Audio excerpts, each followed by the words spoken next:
Tonight, on this highly erotic episode of Crept from the 80s, we're going to talk about something that isn't from the 80s at all. This is going to be a quick video, hopefully, folks, but I'm going to talk about a little bit about my filmmaking and some of the films that I've made, and I'm just going to show you some of the flicks that I've made, I'm going to bring up the covers. You can see the truly artful, tasteful, and true cinematic gems of our time. It was created by me, pretty much. And you'll see these titles and some of the stuff you get to witness if you're so lucky. You know, it could change your life. Seeing my art, or fart, if you will. High garbage, I call. High garbage. Anyway, yes, I have been making films. In this February, it'll be 29 years. Now, growing up in the 1980s, as I did, I was making a lot of silly backyard epics with our family video camera. You know, those beautiful over-the-shoulder video cameras. And that was, we got one when I was 7 years old. That was 1984, and I basically, stole it from the family and just started using it myself. Making a lot of, silly Jason and Freddy movies, or whatever silly stuff, Monty Python-style stupidity. But I like to say, and this is kind of where I start the 29 years off, is when I was 14 years old in 1991, when I kind of said to myself, you know what, I want to put a name to this and really start writing it down and actually writing scripts and things like that and creating characters. Low Budget Pictures was the first thing that I ever did with a name like that. 1991, so there we are. We are 29 years. I can't believe next year is going to be 30 years of doing this garbage. And I make the things that I love. 80s pop culture mixed with big boobs, mixed with big natural breasts. Not fake. I don't like those fakies, as I called them, even back in the day. No fakies. I like the big natural breasts. I like the curves, the softness, the pudding. You know what I'm saying? Anyway, so I would mash the horror genre with comedy genre, absurd comedy, like the Zucker Brothers and Monty Python and that type of stuff. And then the boobs, bush, and butt steak of, shitty B movies and all that stuff. And it was just a concoction of the Seaver. It was everything that I loved into one thing, and that's the stuff that I love to make. So I call it comedy horror, but it's just comedy with horror elements, straight up. Horror style characters, themes, but it's through and through, they've always been comedies. I've never made a serious film, and I don't think I have a serious bone in my body at all. I think it's all funny bones. So, I've gotten questions here and there, because there's a lot of people who have come to this channel that have no idea about the movies that I've made, and they're just here for the 80s content and the memories and all that stuff, which is great. And this is a chance just to show off some of the stuff that I have done. And maybe, if you want to check them out, you can go right to the filmmaker, me, and purchase some of these gems on DVD or Blu-ray with some of them. And I always do great bundle deals, Some of the fans of my stuff throughout the years, they can come here, they can attest. I do some great bundle deals, and you get a lot for little, because I made a lot of movies, so I can offer a lot. Total, I've made about 62 films. and I only really have or offer about 46 of those films. And then there's a plethora of them that's sort of out in the world because of different distribution companies picking my stuff up and putting it out there. But I never see $1 from any of that. That is those companies and you know, thanks to the contracts, they're making money off my blood, sweat, and farts. But that's okay. At the time, it was okay, because I just wanted my stuff out there. Now I'm definitely a starving artist. I'm in my 40s, and I'm always saying to myself, why am I doing this? What's the point? I hate it. But I love it, but I hate it, but I love hating it. And I love to hate it, and I hate to love it. So, it's a never-ending whirlwind of pain and pleasure, indivisible. It's like the Hellraiser saga in my soul. All right, so I'm not going to go through like everything that I have, but everything here is available, and I can make. I make to order because I don't have a business. This isn't a business. And truth be told, when the companies did put out my stuff, I always had to buy my films anyway from them if I wanted them. But I've met some amazing people throughout the years because of the movies that I've made.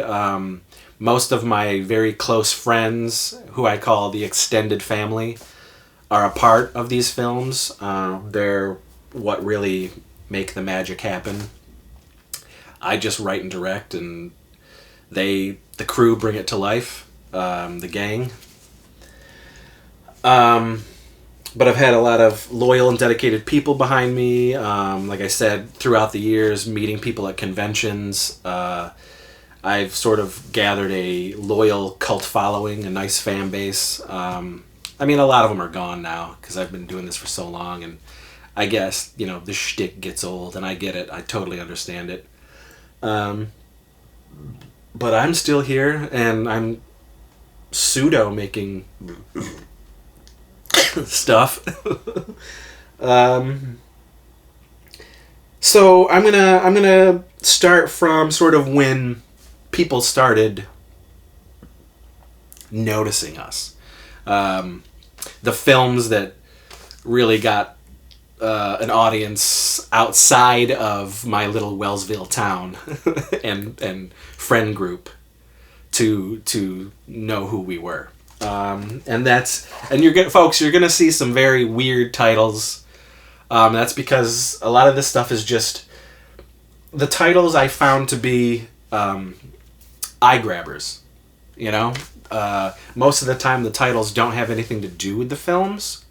It's more so an eye grabber to be like, what the hell is this? And then the contents inside is the movie is not that. And case in point, to wit, the Anal Paprika trilogy right here.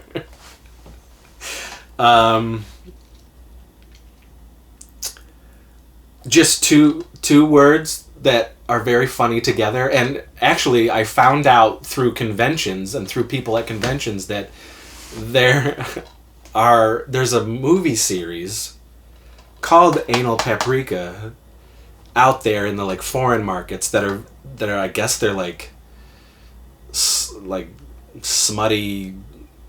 dirty, gross horror, like porny type films. I don't know what they are. I never bothered to investigate, but I just thought that was so weird, and somebody out there had the same, like, you know what, let's take those two words and put them together and create magic. Mine is just silly. So in 1999 we made Anal Paprika, and then in 99 and 2000, 2001 we made Anal Paprika 2 and 3.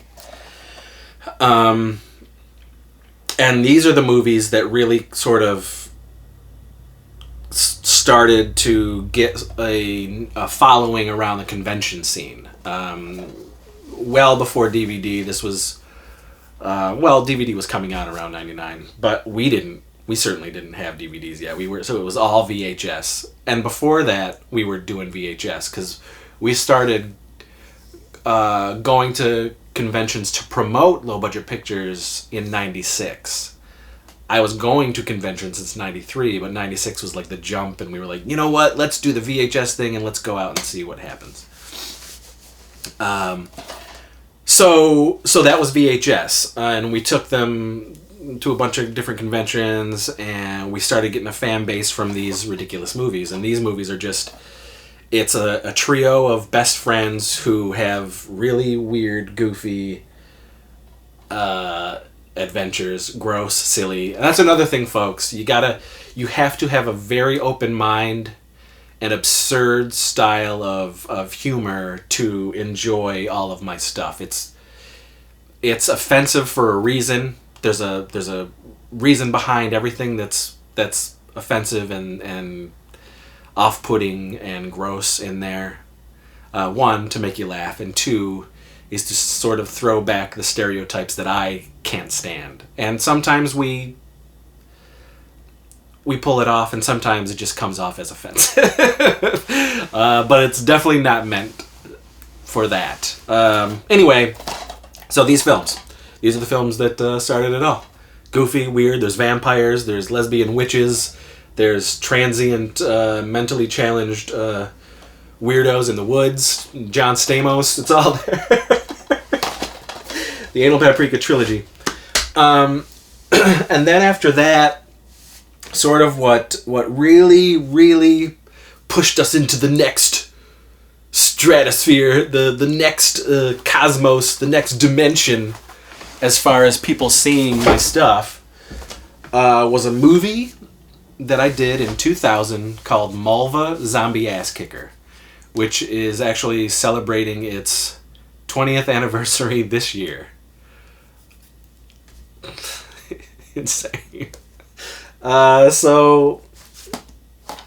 this was on VHS, and we was promoting at conventions on VHS. But so this is the Tempe Entertainment version of Mulva. She is not in the film. This is not Mulva. So Mulva I made when I moved to Long Island, and I was working a lot, not for, but with Troma. And I moved actually in with a bunch of fans of the Anal Paprika films. And I made Mulva. I first wrote like a little short for Mulva, and we shot it down there in Long Island, and then we made the longer movie, Mulva Zombie Ass Kicker, which of course is a Halloween horror comedy about a really geeky, nerdy chick, really annoying, geeky, nerdy chick who was afraid of Halloween because of a very stupid reason. And then finally one Halloween she decides to buck up and go out and go trick-or-treating. She's obsessed with candy. She loves sweets and things like that. And all hell breaks loose when a zombie apocalypse happens. And Troma helped me produce the film at the time. Doug Sackman was a huge supporter of the film, and he helped us do a lot of stuff. Andy's in the film, Lloyd Kaufman, all that stuff. So I made the movie. It was languishing around for a while on VHS. We went to convention, promoted it, whatnot. And then in 2001, I got a phone call from J.R. Bookwalter, who ran Tempe Entertainment and who was a filmmaker that I very much loved and was inspired by in the late 80s, early 90s of shot-on-video horror, which was a huge inspiration. And he asked if we had distribution and if Troma had a lock on it, and I was like, no. And he was like, do you want distribution? And I was like, yes. And then that started a 10-year-long relationship where he put out all of my films. But Mulva is the first one that really sort of got out there on a full moon disc, and then we made a movie called Filthy McNasty, which I will show off. Well, the first one is on a double feature with Mulva that you can get from Tempe and also from me. But so the first Mulva and the first Filthy McNasty were on full moon features. They were the bonus features on full moon DVDs. And so those were the first DVDs we ever had, which were amazing. And then because those did so well and the reviews for the full moon movies weren't as good as the reviews for my movies as the bonus features, Tempe decided to do its own double feature of Mulva and Filthy with some extras and everything. But really it's those releases that sort of garnered the bigger audience that we had for a long time. And I will show off, we ended up doing 4 of these. So this is Filthy McNasty 2 and 3, and this is Filthy McNasty 4. So they're all here. And the Filthy McNasty series was really just about a demon, or a group of demons, based on a hentai that Casey and I laughed at and loved growing up called La Blue Girl. And in La Blue Girl, there was the schema sex demons. And so I was just like, I'll make a movie about these schema sex demons who are sort of like terrible sexual demon genies. So somebody would wish they had something in life. So Filthy McNasty, it's like the girls want to be hot and wanted, and so that everybody would love them in school. So, they would do an incantation, and then, oh my gosh, the sex demon would come and grant them the wish, but, there's consequences. So the sex demon got to basically have sex and destroy everybody he had sex with throughout the entirety of the films. And so each movie is sort of like that, and they do sort of continue. There's like characters throughout that kind of continue through, and that's sort of what we did from the get-go when I was doing low budget pictures. Is I just had this, I would create this cadre of characters, and they would intertwine in all the flicks, and it was the LBP, I guess, universe, and everything was in Bonejack Hill, or Bonejack High, which was the town that they all hung out in. It was cool. So those are the Filthy McNasty movies. They're probably the most offensive stuff I've done, and that was because at the time, when Lloyd Kaufman and I were friends, he was very into pushing the limit and pushing the boundaries of taste and all that stuff. So we were like, you know what, let's sort of do our version of that. And we certainly did. So they're the most foul of the stuff that I've done, but also the most silly. I'm just saying, they're just silly. It's very silly and just very gross. And if you can get into that kind of stuff, check them out. All this stuff is extremely low budget. Some shot on VHS, some shot on digital video, and then some shot on like 1080p and 4K and all that stuff. So it just kind of went up throughout the years. Now let's do. So in 1999, a character named Teen Ape was created. It was my version of Teen Wolf. And we couldn't do Teen Wolf, so we just did Teen Ape. And it was sort of a memory that I had because in the late 80s we did this thing in Wellsville, in my hometown, called I Was a Teenage Ape. And my friend Kyle Torok played essentially Teen Ape at that time. That version, of course, changed and it was different. And the first time Teen Ape was introduced was in Anal Paprika 2 in 99-2000. And then in 1997, which very few people have seen this. It was a anthology film called Bloody Nipples, which later became Bloody Evil thanks to a company that was putting my stuff out on VHS in the early 90s, Cemetery Cinema, Todd Cook and Cemetery Cinema. So he changed a lot of my stuff from the early 90s into different titles and stuff like that. So this anthology, Bloody Nipples, had a character named Bonejack, okay? So I took that Bonejack character from the 97 anthology and put him into Mulva. And then Teen Ape was a reoccurring character in all the Anals and Filthy McNasties and Mulva and things like that. But for some reason, the characters of Teen Ape and Bonejack became very popular, much to our chagrin. I mean, certainly at first it was amazing. We were like, oh my god, how awesome. Like, people are really responding to these characters. And Bonejack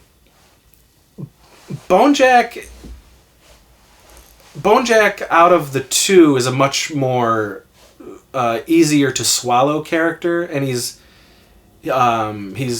kinder and nicer and has a moral center. Whereas when I started writing Teen Ape, the Teen Ape that you all know, Teen Ape was, in truth be told, Teen Ape was an amalgamation of all the high school assholes that I knew, jockey type, real shitty males, and Casey. He was a version of these guys and what Casey was becoming. And that was Teen Ape. And he is probably the most vile character I've ever created. And I mean, you know, we would have fans that thought that was like, you know, like how I thought. And, you know, so they would be like, yeah, you know, that Teen Ape is really, they would just love it, and they'd sympathize with him and, like, talk about, you know, busting bitches. I was just like, this is not how I think. This is not what I believe. This is a caricature and a stereotype. But some people, you know, really took it to heart. But that's not what it was. And the character, so anyway, so these guys became popular. And it got to a point where almost everything that I was doing had to have Teen Ape and Bonejack in them. So let's do.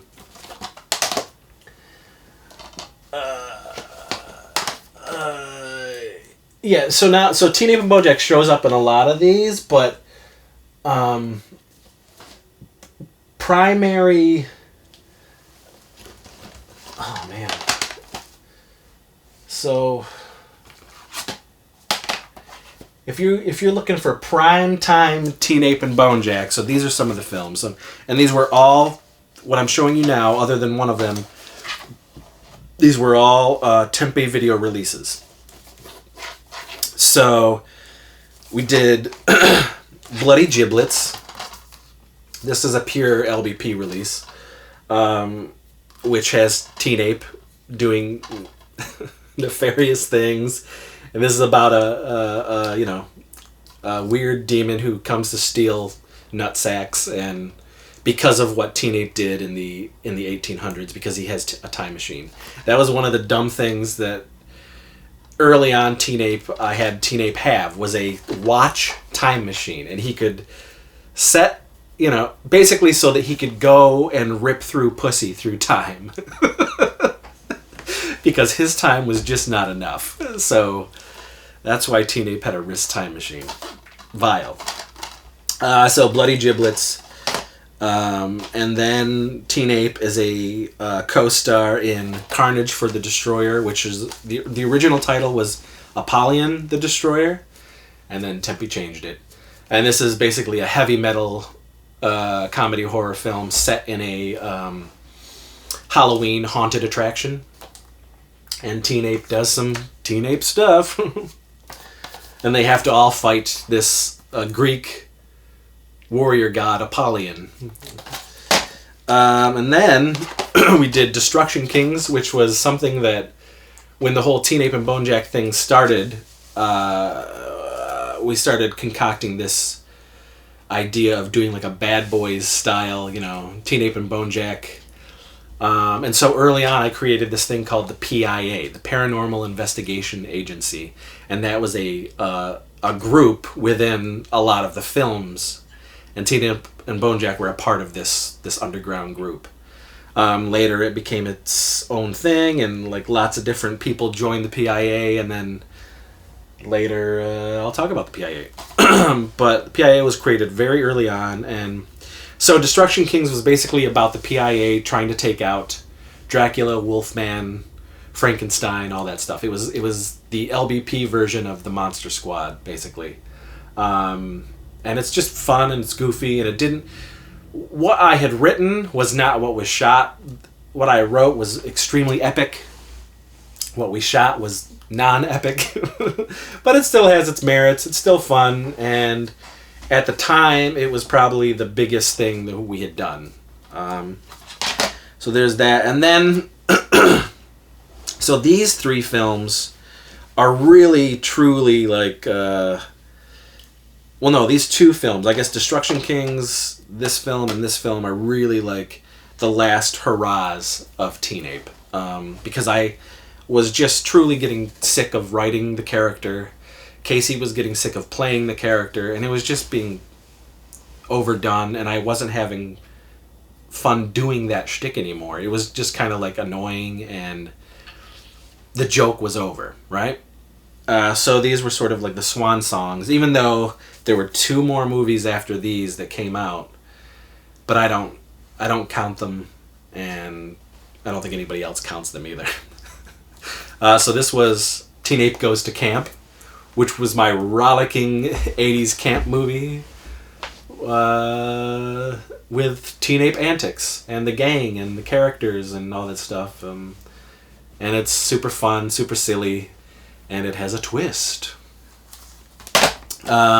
This is a double feature, two of my flicks, Film Crew and Wet Heat. Film Crew is a slasher comedy set in a movie theater. And Wet Heat is basically my Escape from New York, but with Teen Ape as the Snake Plissken character.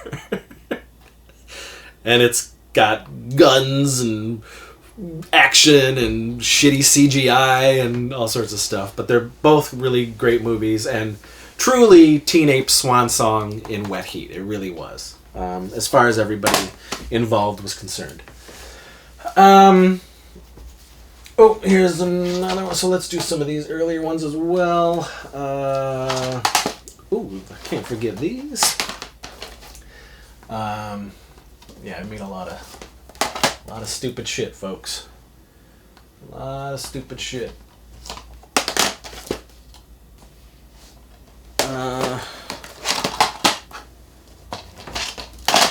All right, so I did this flick, Blood Trim. Again, you can only get from me.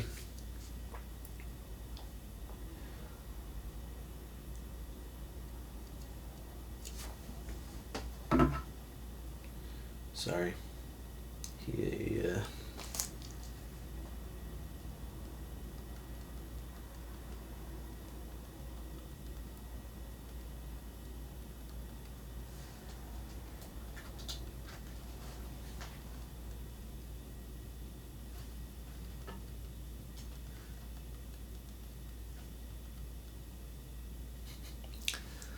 I don't think he's coming.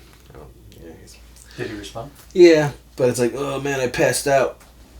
Noelle isn't home from work yet either, so I'm confused.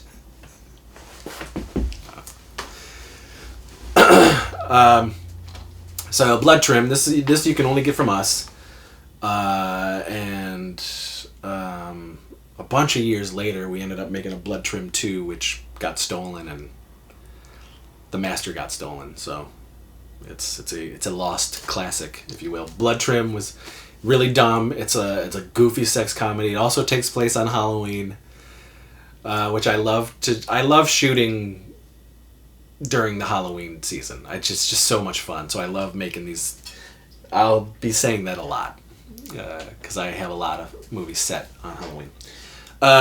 This is about a Jamaican zombie who sips period blood from women. It's goofy, and it also has Michael Jackson in it. There was a couple flicks where we had our version of Michael Jackson, where my ex-wife played Michael Jackson very hilariously. So it's like a bunch of sorority girls or whatever having a Halloween party, getting into with the Ouija stuff, and they summon Desmond St. Croix, the Jamaican zombie who sips period blood. With extras. Okay. Oh, we can't forget these. Then we did a series of films, and they showed up in a bunch of different movies throughout the years. I created these characters called Heather and Pugly for a series of shorts that we did called Apartment 22. And Apartment 22 was only seen on VHS and at conventions. That's it. So one of the shorts on Apartment 22 was called 12 Inches of Dangling Fury. And I loved the characters so much, and they were played by Meredith Host and my ex-wife. And the chemistry was so good. The writing that I wrote for these guys was so good. The performances, everything was good. So I wanted 12 Inches to be its own thing, so we ended up doing a DVD a little bit later down the road for 12 Inches of Dangling Fury. And then, like I said, I loved them so much that I created this series called Heather and Pugly Do Something, right? Like, Ernest does this and Ernest does that. So the first of those... first of all, you can get 12 Inches of Dangling Fury as an extra on my film I Spit Chew on Your Grave, which we will get to. So Heather and Pugly, the first Heather and Pugly movie outside of 12 Inches was Heather and Pugly Drop a Deuce. Now these you can only get through me. And much like the Anal Paprika films where John Simon and Alfred and Toddy would have to solve and go on these crazy mystical evil adventures, Heather and Pugly would have to thwart some sort of evil as well. So in Heather and Pugly Drop a Deuce, there's a sexy alien who wants to replenish her planet by stealing the Earth's farts from people. And Heather and Pugly have to stop it. And then a few years later, we did Heather and Pugly Crucify the Devil. So Heather and Pugly basically take down the devil.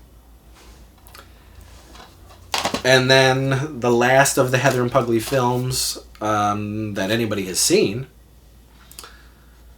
as far as their own films, they did show up in other films, but as their own films was 2006 in Heather and Pugly Cockblock the Apocalypse, which was basically a Harry Potter spoof with wizards and warlocks and witches, and Heather and Pugly have to take down an evil warlock with something silly and gross that happens and all that stuff. So, yeah, those are the Heather and Pugly films. And then, characters, folks, you'll see that. That's a theme. I create a lot of weird and goofy characters. Then there was a group of characters I created called Jill, Stefan, and Mowgli. And it was a trio. It was best friends who went to Bonejack High, and they were basically the Scooby Gang.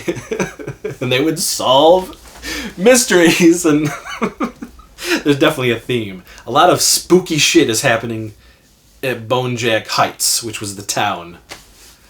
Crazy stuff. You don't want to go to Bonejack Heights.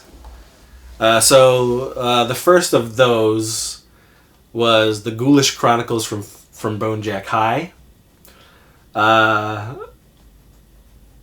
which is an epic in its own right. It has a ton of extras and behind the scenes and all that stuff, and they have to stop a ghoulish pedophile, basically. And then those characters went on and starred in House on Bonejack Hill, which has ghouls, ghosts, unicorns, and all sorts of weird shit happening. And then they also show up in Destruction Kings and just throughout. Then I did this short called Teen Ape and Bubbles, 'Twas the Funk Before Christmas, which was one of a few Christmas specials we also did. This also you can only get from me. This is 2006. Teen Ape and Bubbles, which are characters. Bubbles is a weird creature. We call him a Gilgamesh creature. He's not an ape. And he's obsessed with weed. And he's just this creature that hung out with Teen Ape and also shows up in a bunch of movies here and there. Now this was interesting, and we're not going to go into it. I'm sure down the road, if you watch the documentary that a certain Zack Attack is making about me and my films, it'll be touched upon. But Karaoke Kid is a very unique and different film for us. It could have done something for us, but it didn't. There's a lot of mystery and tension around this film. But anyway, so we made this movie, which was a comedy, Chris Seaver version of the Karate Kid, the Karaoke Kid. A lot of the themes and beats from Karate Kid are recreated and spoofed in this film. 2006 as well. You can only get this from me. And yeah, so it's a goofy, spoofy, comedy, silly version of the Karate Kid, only with karaoke. People rocking the mic. Fighting adversity. Okay, we can talk about I Spit You on Your Grave, which is our Grindhouse film. It's our, spoof on I Spit on Your Grave and all those, snuffy, evil horror films from the 70s. It's really stupid, really fun. Was a blast to make because it was so silly. And it's in that style, that grindhousey style. But in this one, the girls rape the guy and then the guy gets revenge instead of the other way around. And the guy just happens to be Low Budget Pictures' favorite character of Leo DeChamp, played by Josh Swire. So, it's going to be gold. And this has... Wait, I was wrong. This is not... The extra 12 Inches of Dangling Fury is not on this. I'm sorry. 12 Inches of Dangling Fury is on a different release. But we'll get there.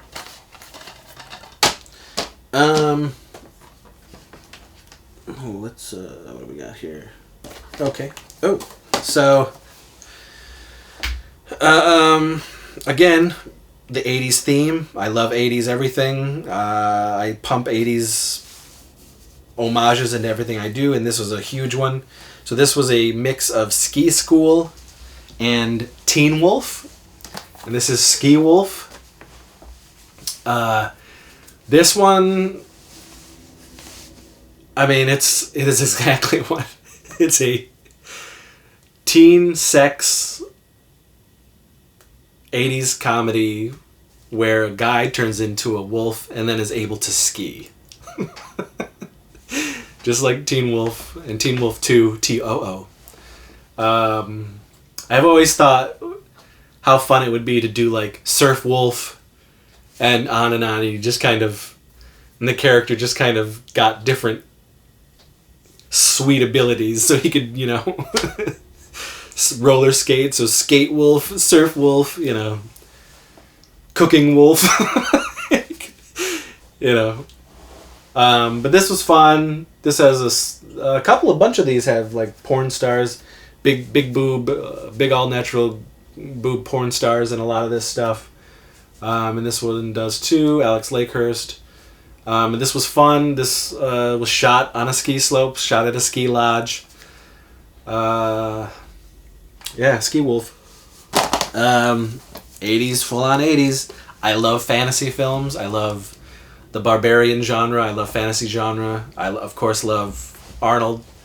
I love Stallone. And this was our big squash up of all of that.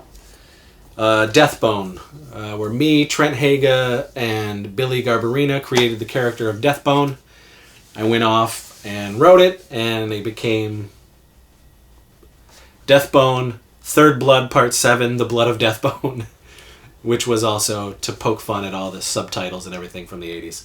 I'm not a huge fan of this, only because I know what it took to make, and it was a hell of a time to make it, and ultimately the quality of the picture didn't turn out the way I wanted it to. But it's still funny, and it's still the introduction to Deathbone. And Deathbone is a reoccurring character who I love to write, and Billy loves to play, Billy Garbarina. And fans seem to like Deathbone. So that's that. Deathbone also shows up in Moist Fury, which is sort of my Savage Streets exploitation girl gang exploitation film, Moist Fury. Really shitty, really cheesy.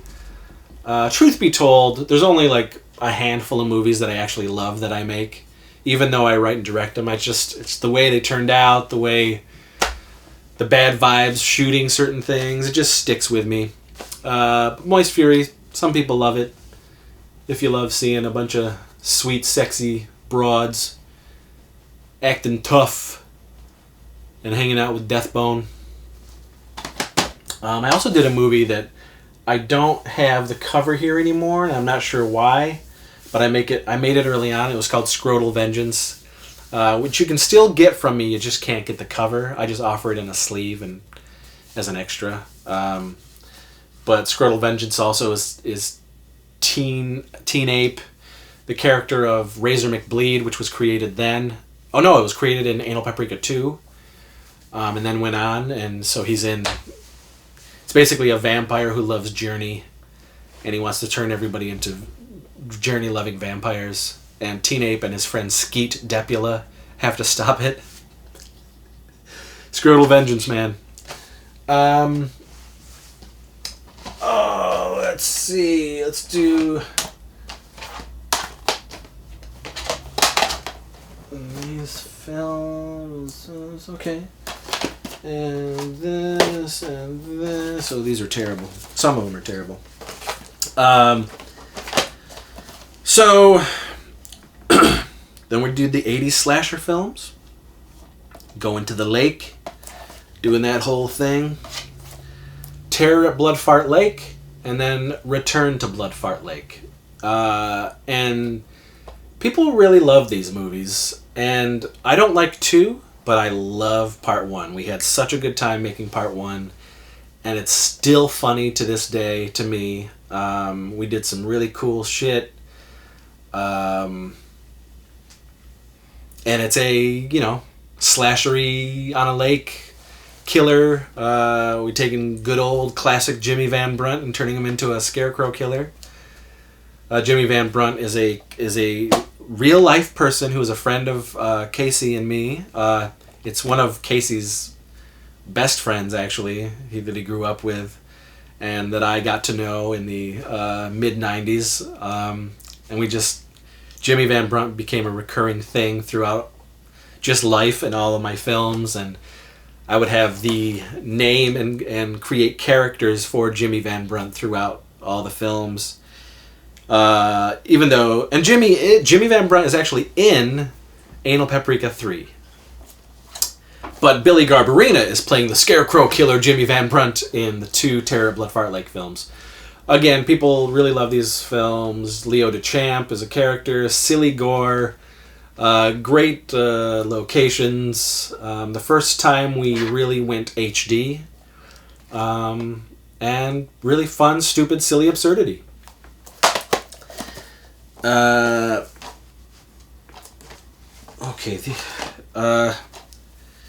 So this is a double feature. Ugh.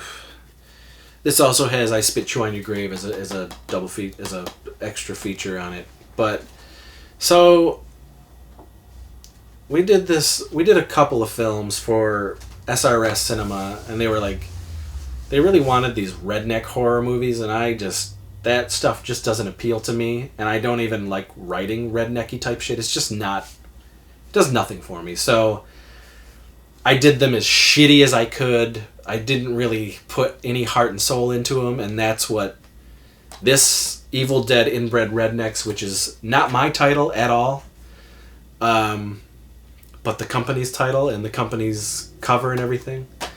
But it's just plain stupidity. While there's some very funny stuff in there because it's so silly and stupid, as a film, it's just not good. But I Spit You on Your Grave is great. So, but we did another one of these redneck shit comedy horror movies, and it's garbage. It's out there. I don't even own it. There's some movies of mine that I don't even own. Sorry. Now, up till this time, 2010, this movie, Geek War, this was the favorite film that I had ever done at the time. This is so different from all the other stuff that I had done. It is just a straight up weird, geeky comedy, absurd comedy about love and geekiness and comic books and nerdity and being yourself, and I don't know, it's heartfelt and it really means a lot to me, and not a lot of people have seen it, but it's one of the very few films of mine that I absolutely love, Geek War.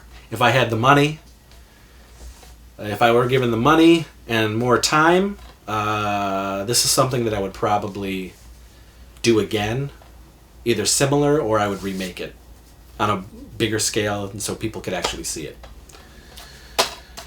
But you can get it. Okay, this one I hate as well. This is straight up cash grab. This was because myself and the company talked about it. The real film was huge at the time. So what do? You poke fun at it, and you make the company a lot of money. And I'm sad that I didn't see barely nothing compared to what the company made off of this film. So this is called Taint Light. Of course, it's making fun of the Twilight series, and my title was Twatlight, but the company that put this out didn't want that. We recreated the cover. These are my friends, my actors. So it's our version of Twilight. It's gross, silly, stupid, not really well produced. But we did it on purpose. I mean, it's shit on purpose because those films, people love them. That's great, but not for me. Not for the people making these movies. So we reluctantly did it. Sometimes you just got to pay your rent, and I did. And Taint Light was born, and I'm not a fan of this movie. But some people like it. So then we did a movie, sort of my version of Phantom of the Opera. I'm not the biggest fan of this film. The fake trailers that were made, that we put together for this, and my friends put together for this, are kind of better than the film. And I think it's just because of what it was like to make the movie. But people seem to like it, and some of the characters are really funny. And there's moments that I love, and I thought I wrote something pretty decent, but to each their own, But so it's called Phantom of the Grindhouse, and it's a bunch of kids putting on a horror marathon at a theater, trying to save the theater, but living in the bowels of the theater is the Phantom, who is a combination of Michael Jackson and Prince. And magical, like a magic man. Weird shit, but fun, stupid characters, Looks really great. Ska.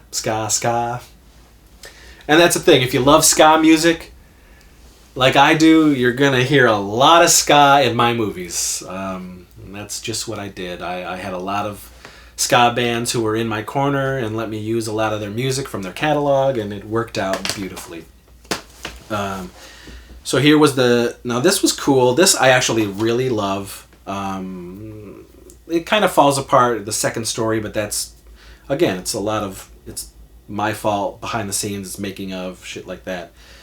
I wanted to write and direct something like Parks and Recreation, where it feels like it's a documentary, mockumentary type thing, and the cameras are always going. And it's the day in the life of the Paranormal Investigation Agency. So I made PIA, and you got to see the inner workings of the shitty, underground, low-budget Paranormal Investigation Agency from the series of films that I've made throughout the years. And this was the culmination, sort of. And this was really different, and it was different for us to do and shoot. It was different for the cast because they really had to be on their toes as far as the script was concerned. And we just made it work, and I really love it. I think it's great. Paranormal Investigation Agency. Yeah, fun flick. But so in 2010, at the tail end of 2010, I decided to close down Low Budget Pictures and then start Warlock Home Video. And Warlock Home Video was really a way for me to sort of go back to my roots of making shot on VHS video horror like I was doing in the 80s and 90s. And it was just much more fun. And a lot of those films that you could rent from the shelves, they had their heart in the right place, but the production, what you were seeing was subpar. So, the dialogue was terrible, the quality of the film was terrible, the editing was bad. Boom mics were in shots, the effects were silly, but man, did they have their heart in the right place, and that's what I was doing, and that's what I was loving. So I wanted to go back to that. So it was a series of shot on VHS films in addition to shot in HD or shot in 4K films. So the whole shtick of Warlock was these guys, us, E.W. Swackhammer, and all this gang putting money together and buying this old film production company, Warlock Home Video, that was prevalent in the late 80s, early 90s. And what if we found that stuff and re-released them all on fresh DVD, or Blu-ray? And that's what it was. And some people actually bought that it was a real, wow, you found these and re-released them? And I would get so much stuff from people, and people actually saying, I remember that film. But none of it was from back then. We shot it all new at the time. So in 2011, after many, many years of LBP, I guess it was 20 years. After 20 years of LBP, I shut all that stuff down because I was getting burned out, and we just started doing Warlock Home Video. And Warlock, we started the Warlock stuff with Barbecue. A rat with radioactive mutant powers pisses on a barbecue. The people who eat it turn into zombies. We got the wonderful, wonderful artist Jeffrey Sisson to create all of the art for us for all the earlier Warlock films, and he did just that, and he knew exactly what we were going for, because man, those 80s films, you grabbed those films off the shelf because the artwork was amazing, and then the movie inside was fucking terrible, and that's what we were trying to emulate and bring back. So Barbecue was the first of that, and then we did, and I have these on DVD, but I'm going to show you the Blu-ray. Then we did the Death-O-Lantern series. Death-O-Lantern 1 and 2 were shot on video, and then Death-O-Lantern the remake was shot 4K, which is right here. And this series we actually all really love. They're shot for Halloween. They're Halloween horror comedies. Played straight, played real. But we really got the footing with the Death of Lantern movies, and they have that feel of late 80s, early 90s shot on video. Stingy Jack, the actual lore of Halloween, the actual character we brought into these and turned into our slasher, mystical slasher, and they're extras. They're just super fun, and it's heartwarming to get fans saying that the Death of Lantern films are in their holiday rotation, which is awesome. So cool. The Death of Lantern films on Blu-ray. They are on DVD, so you can get them. Death of Lantern, the remake, is not on DVD, so you can't get that on DVD. And then another line of Christmas comedy horror films, played straight. Happy Holidays. A orphan baby gets thrown on the steps of a sorority and then grows up and becomes a, sex-obsessed killer. But I don't want to give too much away. But Happy Holidays. Really stupid, really fun, really silly. Gross, silly gore. And the introduction of Skippy, played by Andrew Baltus, who is a alumni of LBP and Warlock, and one of my best friends.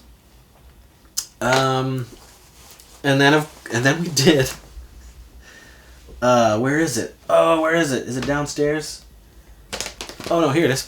We did the Warlock classic, The Dingleberries, which is like critters, ghoulies, munchies, all that shit. So these are space turds that come and devour a small town.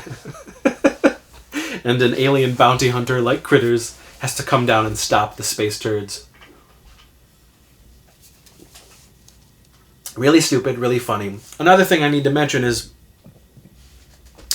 I am a big fan, and most of the gang are a big fan of horror hosts, Elvira and Zachary and the Ohio horror hosts and all those guys. So, Chiller Theater, all that type of stuff. So the introduction of all the Warlock films, at least the earlier ones, our mascot was the Warlock. And he was this hooded guy who would introduce the films. And it was also poking fun at Brain Damage films. And there was this dude in the front of these shot-on-video movies from Brain Damage films. And it was the guy who ran the company. And he was this be-leather-clad punk dude who always wore sunglasses and had his hair spiked up. And he would talk like this. Greetings, gorehounds. And so it was our version of a horror host and poking fun at the Brain Damage intro guy.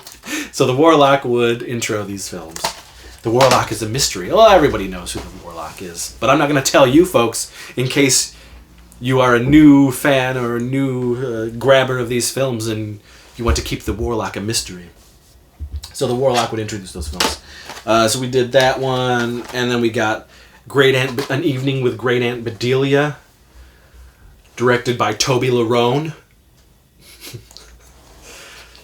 Toby Larone, Jackson Furley, or Rudy Belafonte. They were the directors of Warlock Home Video, and very prolific directors. And this is An Evening with Great Aunt Bedelia. Spooks and gore and old grannies and demons and all that stuff. These sex comedies to end all sex comedies that has zero sex in it. Stoinky Beach. The movie that started a stoinky revolution with A Stoink Mare Before Christmas. What else is there, Zach? Stoink something. Stoink Mare Halloween Street. A Stoink Mare on Halloween Street. Stoinky Beach.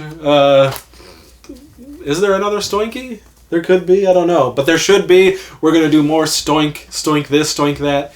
We have Stoinky University, Stoinky Beach 2, we have Stoinky Academy, Stoinky Lake. It can go on, and people may not like Stoinky Beach, but as far as the people who made it, me and the group, we fucking love this movie. It is so stupid. We love it so much. It is just pure stupidity.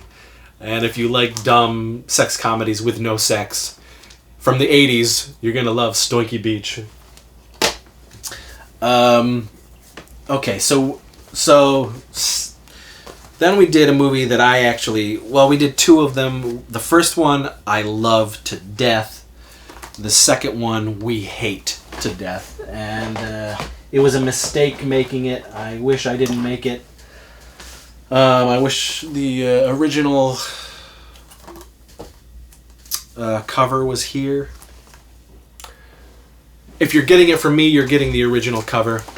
But so this is Sex Squatch and Sex Squatch 2, Teen Ape versus Sex Squatch. And this is one of those times where Teen Ape came back, much to the chagrin to me, to Casey, to everybody involved.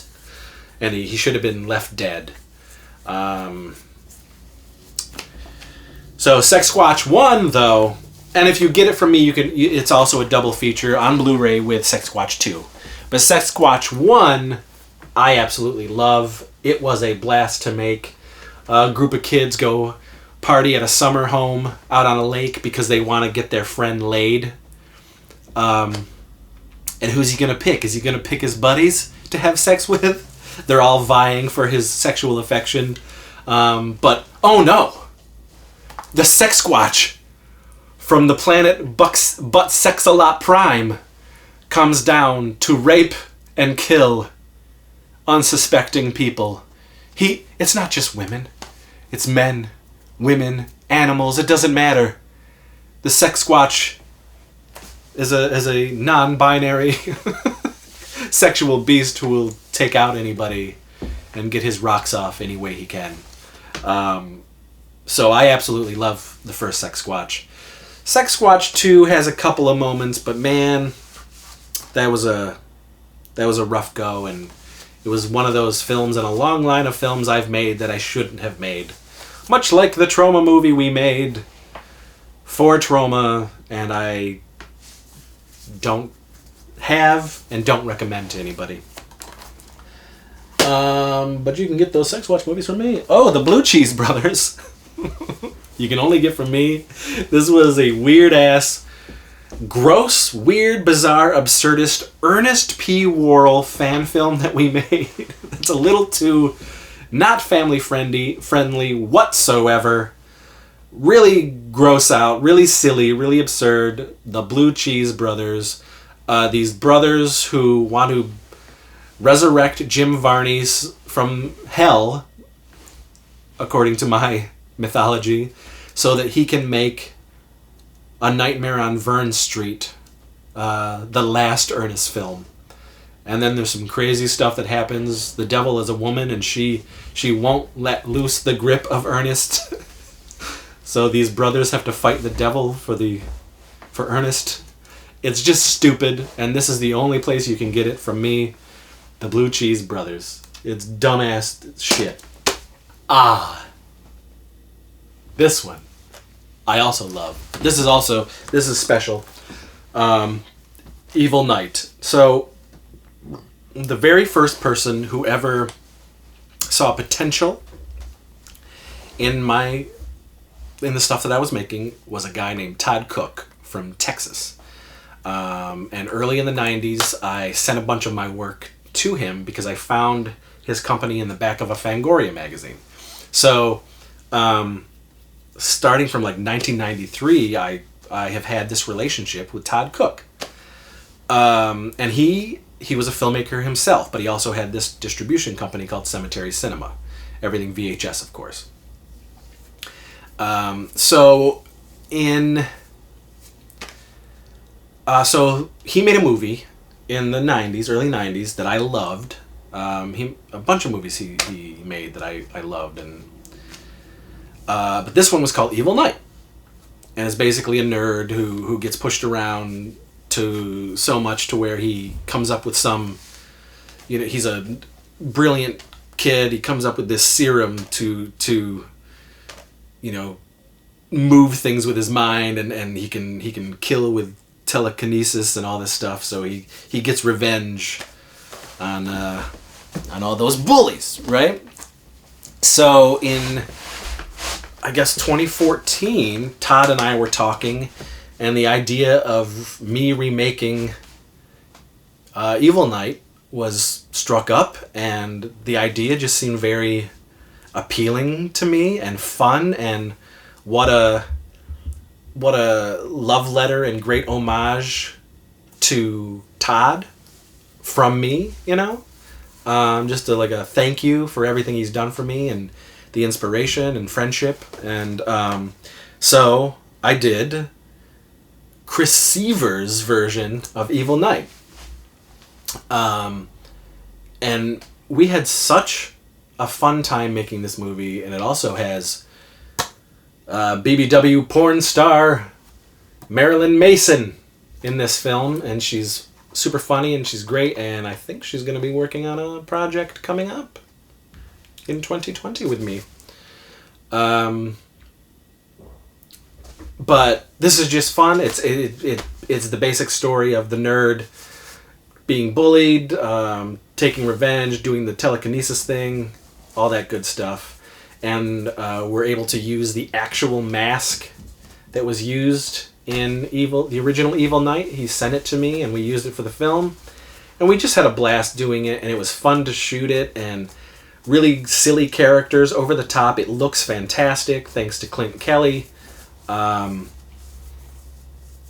it just worked out really well, and it's got a lot of extras, and it has the real Todd Cook on here talking about his original version of the film, along with our extras and all that good stuff and commentaries and whatnot. But Evil Knight, I really dig this film, and people seem to like it as well. So give it a shot. All right, and so in 2015, there wasn't a real, so the movie started slowing down in 2014, and we only made one movie in 2014, one movie in 2015, and one movie in 2016, and I really haven't made anything since. Other than the goofy, shitty little Stoink Mare on Halloween Street, which is supposed to be a shitty, stoinky, nothing. But an actual movie, feature, nothing. And while Death on Land and the remake in 2016 was okay, again, it definitely was a, well, this is kind of a nail in the coffin sort of thing for me to say, okay, I gotta stop. This just isn't working out anymore, and my heart's not in it, and blah blah blah. So Death on Lantern, the remake, has its moments. I really consider this film that we made in 2015 sort of the last of the good Chris Seaver films, and when we all sort of gave a shit, or more accurately, when I gave a shit. Because I put a lot of myself into this script and into making the movie, and I think, for the most part, everyone gave me 110%, and they were behind this film. And this is called The Weirdsies. And The Weirdsies, this is the only way, I am the only person you can get it from. Unfortunately, The Weirdsies does not have a wide release, but it is my favorite film I've ever made. There are certainly funnier films that I've made throughout the 29 years, but this is the best film I think myself and as a collective group have made together, and I'm very proud of it, and it's fun, it looks fantastic. Great performances, and I'm just really happy with this movie, and I wish more people got to see this movie. It may still have a life one day, perhaps online sometime, or not.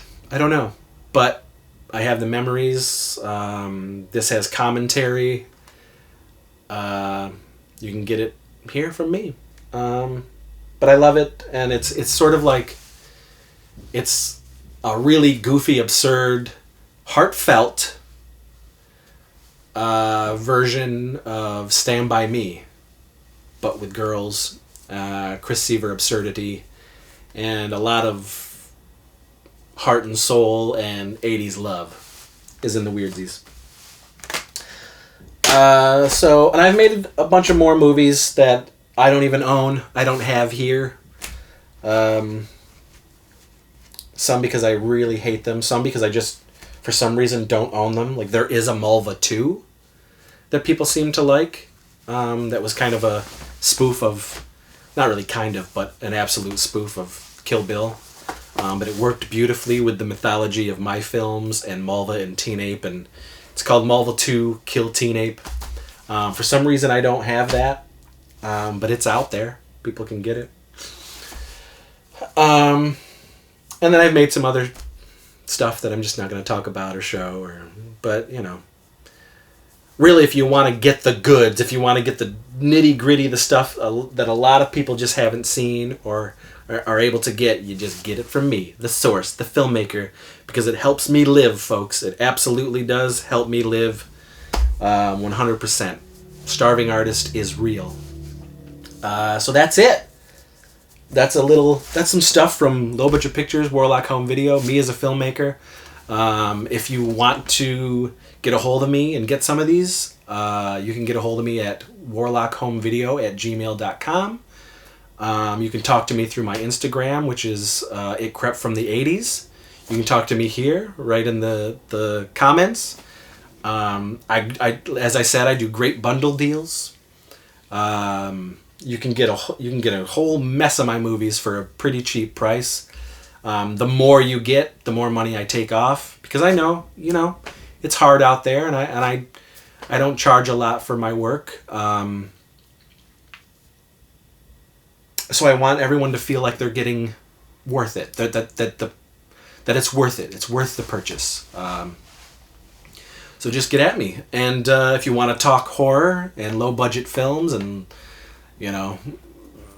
low budget horror and all that good stuff, please get at me. Of course, on this channel there's a bunch of horror stuff on and off of the 80s. It's just a part of who I am from a kid. It just goes along with everything that formed me as a kid growing up in the 80s and now as an adult, and I love talking about it, and it's something that I'll continue to love until my dying day. Filmmaking, on the other hand, I don't know. I've tried to quit so many times. I've wanted to quit so many times. But there is a passion inside that just keeps saying, no, you have more ideas. But is it worth it? I don't know. We'll see. I'm doing something different now in 2020. I'm not really going to talk about it on this channel. It's not where it needs to be, and we'll see how that goes. But I'm staying creative. This channel is helping me stay creative. I love the community I have here. I love talking about the things that I love. I love talking about the 1980s. Love talking with you folks. Please comment, holla at me. And that's it. So thanks for watching. And you old school, if there's fans out there on this channel of old school LBP and old school Warlock, and Warlock in general, there's something coming down the road, not from me, but, stay tuned, because it might be something you'll really want to see, and might shed some light on some things, so, yeah. Okay, so thanks for watching. I'll see you next time when I talk about 80s stuff. Bye for now.